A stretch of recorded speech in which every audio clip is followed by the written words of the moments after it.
मंथन।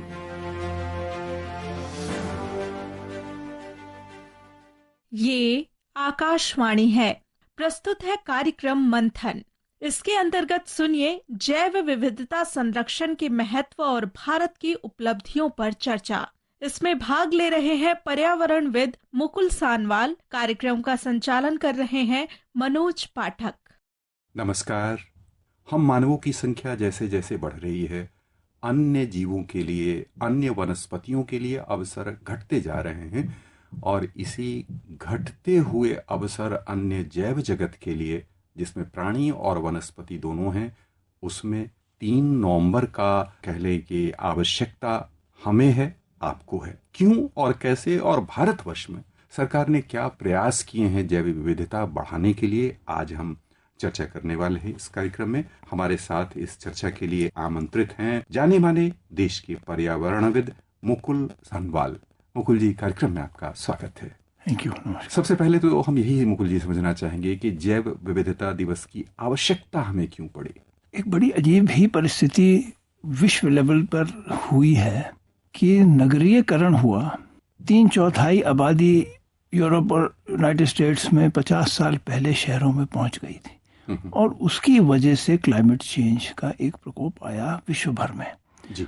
और क्योंकि उनके द्वारा यह हुआ था तो उन्होंने उसका बहुत प्रचार किया, उस पर साइंटिफिक नॉलेज पर ध्यान दिया और हम सबको मालूम है कि कोई क्लाइमेट चेंज करके एक समस्या हमारे सबके सामने है। इसी तरह से ग्रामीण क्षेत्र में जिस तरह से हमारा विकास हुआ है गांव में, या जो हम पहले जंगलों में निर्भर थे, उसका सीधा असर भी प्रकृति पर पड़ा है और हमने उस पर उतना ध्यान नहीं दिया।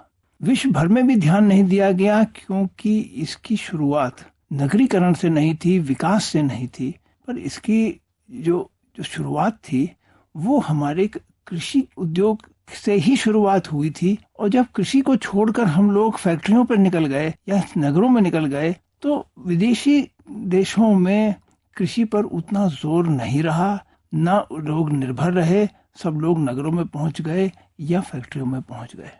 अब कई देश ऐसे हैं, भारत उनमें से एक है, जिनमें हमारे ग्रामीण क्षेत्र में अभी काफी आबादी है और वो काफी हद तक वो आसपास के जंगलों पर निर्भर है जी। इसके साथ साथ कुछ ऐसे भी स्थान हैं और भारतवर्ष में उनकी संख्या काफी है जो वन के अंदर ही रहते थे व्यक्ति और उनका एक नेचुरल संतुलन था वहाँ के जनजीवन के साथ, वहाँ के जानवरों के साथ, वहाँ के वन के साथ, वहाँ के प्रकृति के साथ। अब जो विकास आया तो उससे वो असंतुलन होने लग गया। इस असंतुलन का काफी बड़ा क्षेत्र भारत में है और हम लोगों ने, या कहिए पुरानी सरकारों ने, इस पर इसका ध्यान नहीं दिया जो अब ध्यान दिया जा रहा है। एक उदाहरण मैं देता हूं आपको, प्रोजेक्ट टाइगर। प्रोजेक्ट टाइगर सबने सुना है कि भाई एक टाइगर को देखने लोग जाते हैं जंगल के अंदर और उसकी सुरक्षा के लिए उसको एक क्षेत्र निर्धारित कर रखा है जहां कोई नहीं जाता है, उसके आगे एक और क्षेत्र है जहां कुछ ही लोग जाते हैं। आप टाइगर को देखने जाएं तो आपको कुछ ही क्षेत्रों में जाने दिया जाएगा और अधिक संख्या में अंदर व्यक्ति नहीं जा सकते हैं और जो वहाँ लोग रह रहे हैं उनको भी एक संतुलित रूप से कुछ नियंत्रण करके रखा गया है। तो वो व्यवस्था या वो स्थिति हमारे नॉलेज में है। पर इसी प्रकार से अधिकांश स्थान ऐसे हैं जहां जो स्थानीय लोग रहते हैं, आदिवासी लोग हम उनको कहते हैं, उनके अलावा कोई और जाता नहीं था, कोई गया नहीं था। पर सड़क आई, कहीं कोयले का खनन हुआ, कहीं कुछ इस्पात का कारखाना लगा, रेलवे लाइन बनी, तो उससे उनका एक असंतुलन आना शुरू हो गया। अब इस असंतुलन का नुकसान ये होता है कि कुछ हमारे पदार्थ ऐसे हैं, कुछ वन्य जंतु ऐसे हैं जो अगर समाप्त हो जाएंगे, नहीं रहेंगे, तो आगे चल के हमारी सभ्यता, हमारे समाज, हमारे इकोनॉमी पर भी असर पड़ेगा। मिसाल के रूप पर जो भी हमारी अधिकांश दवाइयां जो हम आज ले रहे हैं जी, उनकी शुरुआत पहले वहीं से हुई थी। मलेरिया होता है, हम क्विनीन की गोली खाते हैं। क्विनीन सबसे पहले एक पत्ती से निकाला गया था जी, जो लैटिन अमेरिका में पानी में गिरती थी। जिसको मलेरिया होता था वो उस पानी को पीते थे, वो ठीक हो जाते थे। इसी तरह से जड़ी बूटियों का हमको ज्ञान है भारत में। तो वो तो एक उदाहरण हुआ कि अगर ये प्रकृति, जिसको हम प्रकृति कहते हैं, पहले से चली आ रही है, वन जंतु, पेड़ पौधे, वो अगर समाप्त हो जाएंगे या असंतुलित रूप से रहेंगे तो उसमें हमारे समाज में आगे चल के आर्थिक व्यवस्था में फर्क पड़ेगा। इसको थोड़ा समझने में थोड़ा समय इसलिए लगता है कि हमारे दैनिक जीवन में इस तरह की चर्चा नहीं होती है जी। क्लाइमेट चेंज का हमको मालूम है, आज दिल्ली में अगर प्रदूषण बढ़ रहा है तो हमारे गले में खराश होती है, हमको महसूस होता है। पर अगर झारखंड के जंगल में या छत्तीसगढ़ के जंगल में असंतुलन होता है तो हमको पता नहीं चलता है। इसको हमको बाद में पता चलेगा। कुछ पदार्थ ऐसे हैं जो खत्म हो गए, नष्ट हो गए, या कुछ प्रकृति के जो हमको आगे चल के फायदा होना था वो नहीं होगा। तो इसीलिए ये विश्व स्तर से ही यह शुरू हुआ था बहुत पहले कि कुछ क्षेत्र ऐसे हैं जिनको अलग रखा जाए जी। और अलग रखने के 3 मकसद थे। पहला तो ये था कि इसमें रिसर्च की जाए कि इसका क्या फायदा है, क्या चीज समाप्त नहीं होनी चाहिए जिसको आगे चल के समाज को फायदा होगा, इकोनॉमी को फायदा होगा। दूसरा ये था, जो मुख्य बात इसमें आई, कि जो व्यक्ति यहाँ रह रहे हैं उनके साथ संतुलित विकास कैसे किया जाए कि उनका भी विकास हो और क्षेत्र का नुकसान भी ना हो जी। तो इसलिए मैंने टाइगर रिजर्व का उदाहरण दिया। टाइगर गेम सेंचुरी कहिए या टाइगर रिजर्व कहिए, वो एक छोटे से क्षेत्र में है जहाँ पे टाइगर के लिए पर्याप्त मात्रा में जंगल सुरक्षित रखा जा सकता है। जो बायोडाइवर्सिटी रिजर्व की बात है वो उससे कहीं बड़े प्रकार में निर्धारित की जाती है। यहाँ थोड़ा सा हम इसी चीज को समझना चाहेंगे श्रोताओं को ये जानकारी देते हुए कि श्रोताओं, भारतवर्ष को 17 मेगा डाइवर्सिटी कंट्रीज में गिना जाता है दुनिया में। तो आपने जिस चीज की चर्चा की कि टाइगर रिजर्व एक हुआ, इसी तरह पक्षी अभयारण्य है, तो हम जो 17 मेगा डाइवर्सिटी कंट्रीज में दुनिया में आते हैं और बायोडाइवर्सिटी की हम बात करते हैं, तो भारत एक अन्य देशों से अलग, और इसकी आवश्यकताएं कहाँ अलग हैं, और जिस तथ्य को आप रखना चाहते थे वह क्या है?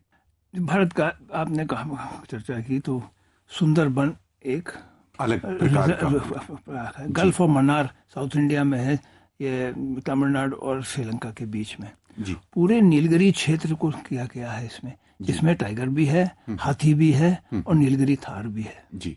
आगे चल के सोचा जा रहा है कि टडोबा में टाइगर रिजर्व है, उसके बड़े बृहद क्षेत्र को भी एक बायोडाइवर्सिटी रिजर्व कर दिया जाए, क्योंकि लोग कहते हैं कि अगर टाइगर देखने जाना है तो टडोबा जाओ। जी जी जी। कोई बात होगी, क्योंकि टडोबा एक दूरस्थ इलाका रहा है, ज्यादा वहां पे बाहरी प्रभाव कम पड़ा है। तो थार जो राजस्थान का जंगल है वो भी इस लिस्ट में आएगा। तो इस प्रकार से भारत में अनेक किस्म की जगहें हैं, अनेक किस्म की बायोडाइवर्सिटी है जिसमें रिजर्व बनाए गए हैं। अन्य देशों में इतना इस प्रकार से नहीं है जी। ब्राजील में बहुत बड़ा बायोडाइवर्सिटी रिजर्व है, जंगली क्षेत्र अमेज़न कहते हैं, पर वो एक ही प्रकार का है। जी जी जी। यहाँ पे भिन्न प्रकार के हैं, भिन्न आवश्यकताएं हैं, भिन्न इसमें से रिसर्च की अपॉर्चुनिटी मिलेगी। तो इसको देखते हुए ये कहा गया है कि इसको सुरक्षित रखना बहुत जरूरी है। और आपने कहा भारत के एक है, पर भारत का तीसरे स्थान पर है जहाँ जंगल पनप रहा है।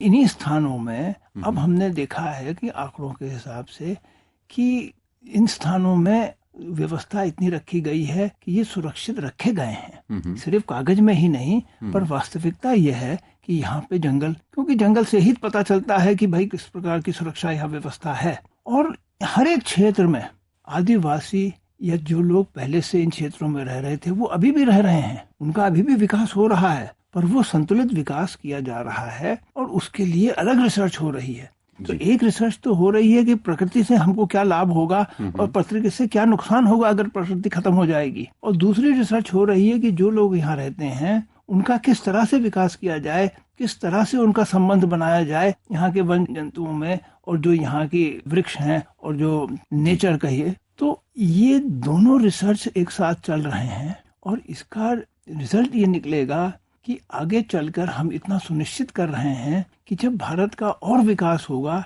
तो अवश्य ही यहाँ से कुछ नई दवाएं, कुछ नई चीजें निकल सकती हैं। यहाँ पर मुकुल जी फिर एक बार हम समझना चाहिए कि भारत सरकार की किन नीतियों का ऐसा योगदान रहा जिससे ये जो कुछ हम कर रहे हैं उसका लाभ हमें जमीन पर दिख रहा है। जैसे आपने कहा कि हम वन लगा रहे हैं और उसके परिणाम हमें मिल रहे हैं, हम जो वृक्षारोपण कर रहे हैं वो वनीकरण के रूप में सामने आ रहा है। और इससे यदि मैं एक छोटा सा उदाहरण आपके समक्ष रखना चाहूँ तो द्वारका इलाका दिल्ली का, वहां पहले सिर्फ फ्लैट्स हुआ करते थे, लेकिन पार्क लगे, पेड़ 20-25 साल हो गए तो चिड़ियों का पूरा जगत पनप गया। इस तरह कुछ और उदाहरण देना चाहेंगे आप जहां ऐसे सफल उदाहरण रहे हों?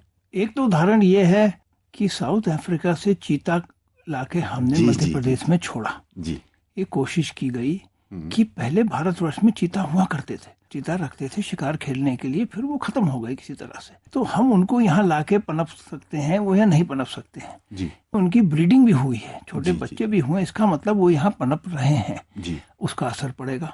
इसी तरह से हाथी अगर एक जगह से दूसरी जगह जाता है तो वो उस क्षेत्र का विकास भी करता है। कैसे? उसका क्षेत्र का विकास इसलिए करता है कि उसके साथ कुछ चिड़ियाएं भी साथ चलती हैं उसके, बिल्कुल बिल्कुल, कुछ जंगल भी कम होते हैं। श्रोताओं, ये मार्के की बात है, इसे ध्यान से समझें कि किस तरह जो वन्य जीव हैं वो हमारे जीवन को आसान बनाते हैं और क्षेत्र में विकास के काम करते हैं। जी।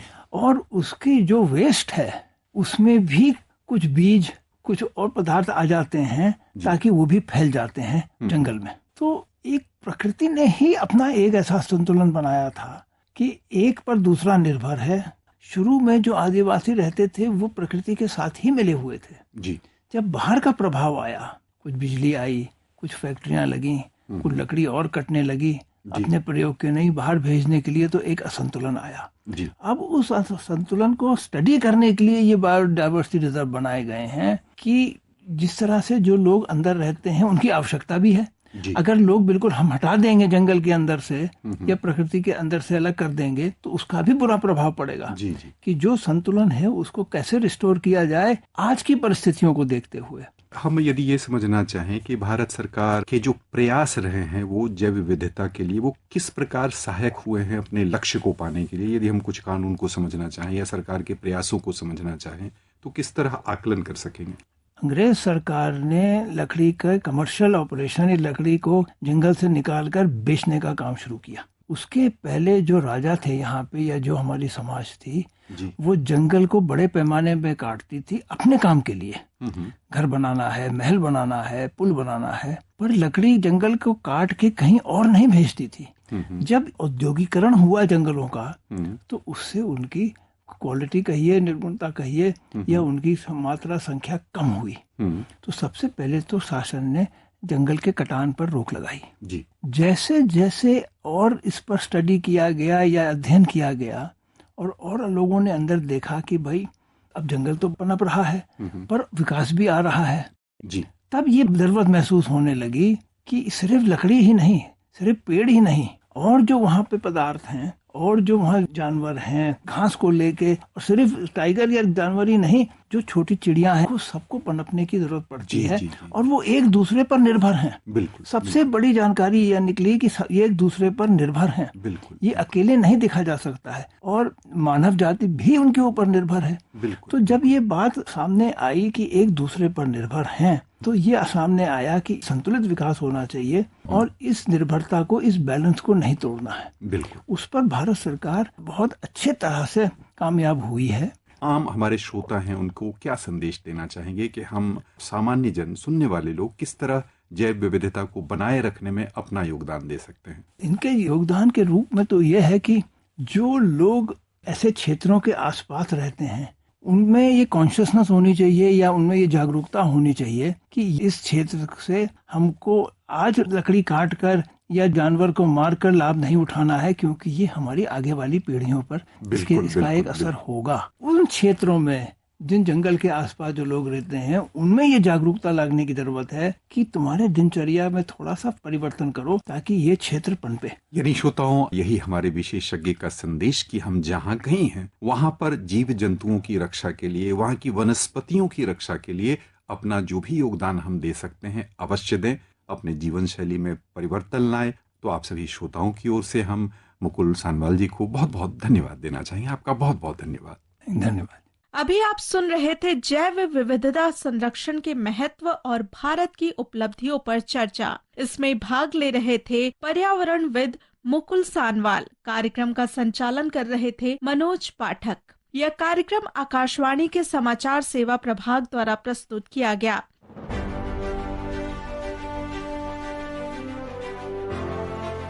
मंथन।